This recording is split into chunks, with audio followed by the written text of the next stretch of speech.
صل على سيدنا مولانا محمد وعلى آل سيدنا مولانا محمد نبي بدورون করমমিন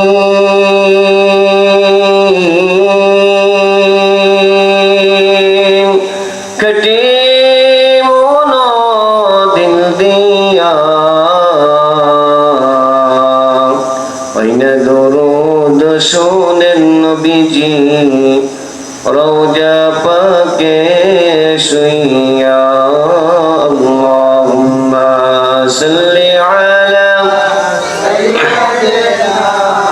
مولانا محمد وعلى آل سيدنا مولانا محمد بلغ العلا بكماله كشف الدجى بجماله حسنت جميع خصاله صلوا عليه وآله সবাই একটু জিকির করি লা ইলাহা ইল্লাল্লাহ লা ইলাহা ইল্লাল্লাহ লা ইলাহা ইল্লাল্লাহ লা ইলাহা ইল্লাল্লাহ লা ইলাহা ইল্লাল্লাহ লা ইলাহা ইল্লাল্লাহ লা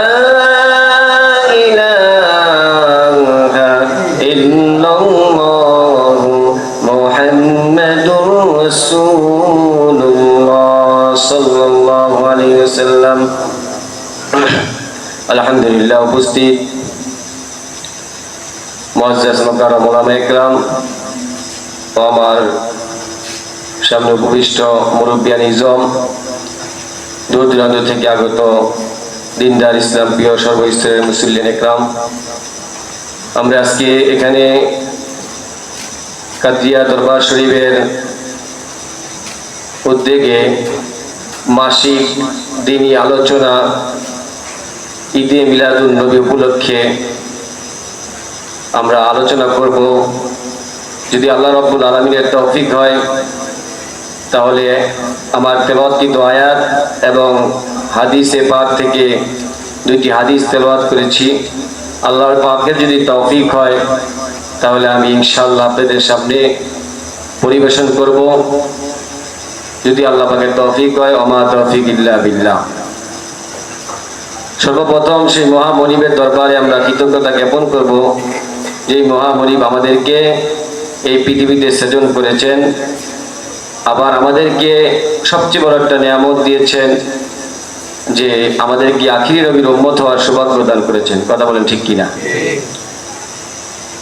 আমাদেরকে আজকে এমন একটা মজলিসে বসানো হয়েছে যেটি একটা দিনে মজলিস, যে মজলিসের আকার ছোট হতে পারে, মানুষ অল্প হতে পারে, কিন্তু এটার মজলিসের দাম অনেক বেশি। এই জন্য আগে সর্ব আগে আমরা আল্লাহ রাব্বুল আলামিনের দরবারে কৃতজ্ঞতা জ্ঞাপন করি। সকলে বলে আলহামদুলিল্লাহ। আল্লাহ রাব্বুল আলামিনের শুকরিয়া আদায় করা দরকার। কি দরকার?